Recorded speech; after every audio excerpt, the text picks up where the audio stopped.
People only experience wonders in their lives.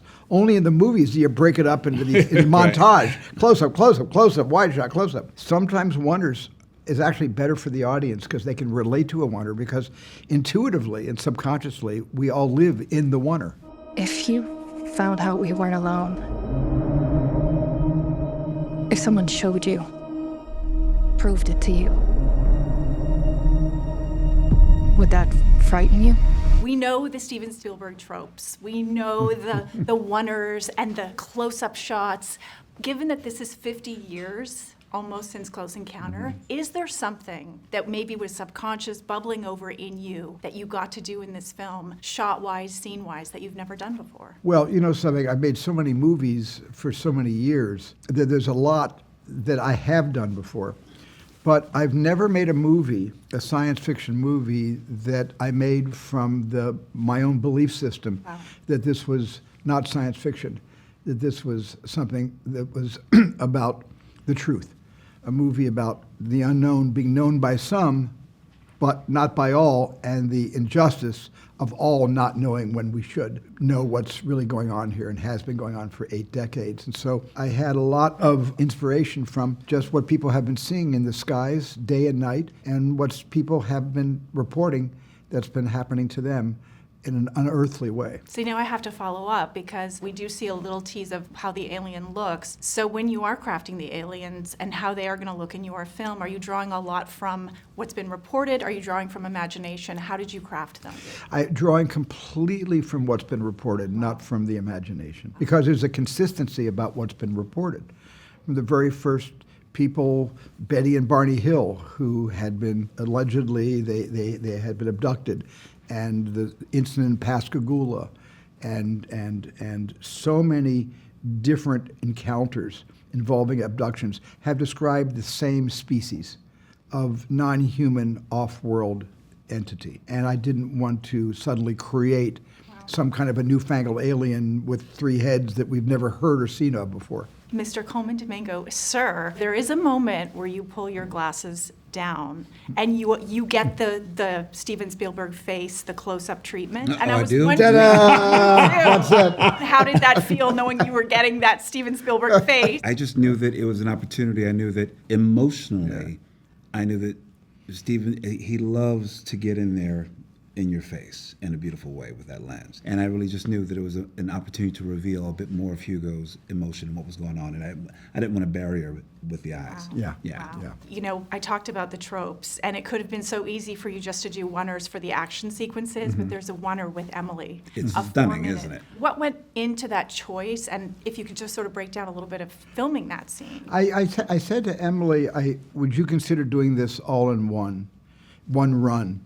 For about 3.5, 4 minutes, because I think she would be able to build up a head of steam if she didn't have to get to a certain point in the scene and then I stop her because I'm not going to use anything from that angle, and I have to change setups and relight. And I said, would it feel better if you just knock this out like real life? Because in real life we do wonders every day.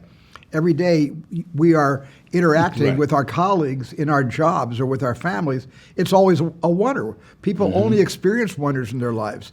Only in the movies do you break it up into these in montage. Close up, close up, close up, wide shot, close up. Sometimes wonders is actually better for the audience because they can relate to a wonder because intuitively and subconsciously we all live in the wonder. And we just had a wonder real quick before they wrap me. Do you feel like your character is a little bit Steven Spielberg coded? The man that everybody loves that wants the truth out there? Was there a little bit of Steven Spielberg? I wish.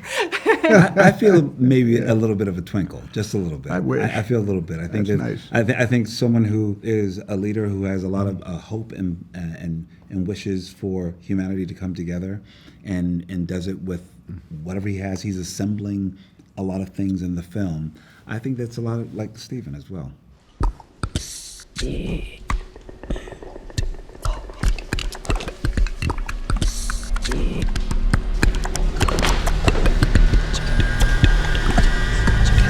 Real quick before before we dive into this magnificent movie, I know you've seen Jaws 32 times. It's Yep. your seminal Spielberg movie. Favorite Jaws moment? I just rewatched it, so it's fresh. Okay, my favorite Jaws moment? Yes. Oh, there's so many. I mean, it has to be when Shaw comes in and just wipes the floor with that Indianapolis speech. I've seen it endless times. I just think it's extraordinary. And what is your seminal Steven Spielberg film? I'll keep it general. Good one. Well, I don't know. Oh my goodness. There are so many, and I could say E.T., I could say Close Encounters, I could say Hook, Jurassic I could Park. say Jurassic Park.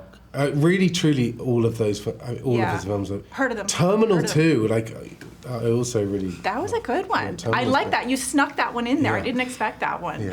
I know everybody's asking about the clicking, but I find it really interesting that that was your first day that you were shooting Yes. with the Steven Spielberg. What was on the cutting room floor? Was there a most embarrassing sound you came up with before Oh, the I think clicking? endless strange throat gurgles that probably sounded like burps that like really shouldn't make it into the equation. I did some very low Barry White singing that didn't, I'm sure that didn't make it in. We did so many White singing. sounds. I Did it would really? love Did to you hear really? that cut. So many Josh is sounds. asking for it now. Yeah, I want. It was really just low humming, as low as I could go. Yeah, It was like what's that game where you have to go, how low can you go? And you go under that thing. That's what it felt like. yeah. The limbo. The Is it limbo. limbo? I That's was a it. limbo It was the champion, limbo of, just so you know. of Or notes, vocal. of vocal. I'm just going to follow up real quick. What preceded it? I don't know how much you can say about it, but it's a oneer that he's known for his oneers. Yeah.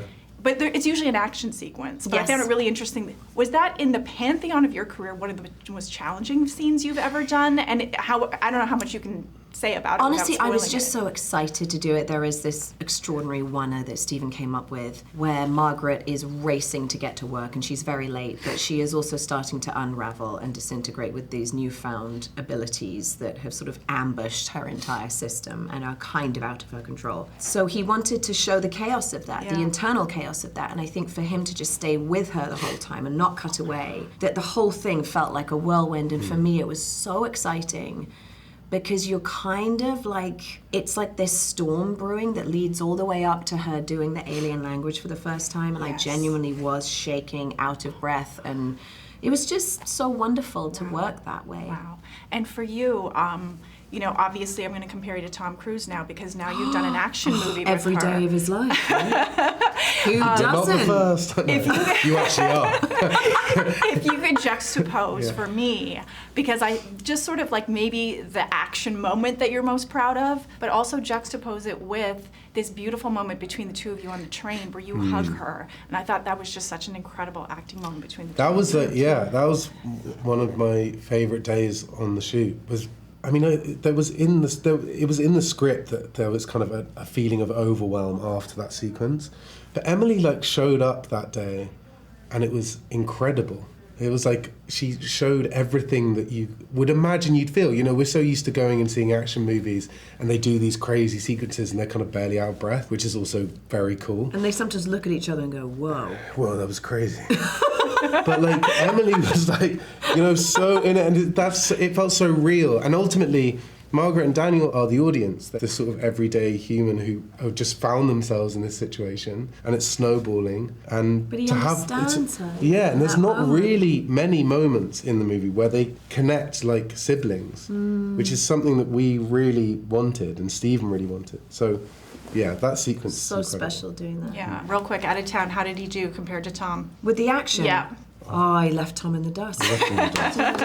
Yeah. He's been calling me. Yeah, he's been calling you saying, please stop Yeah. trying to end my career. Yeah, leave me alone. Leave me alone.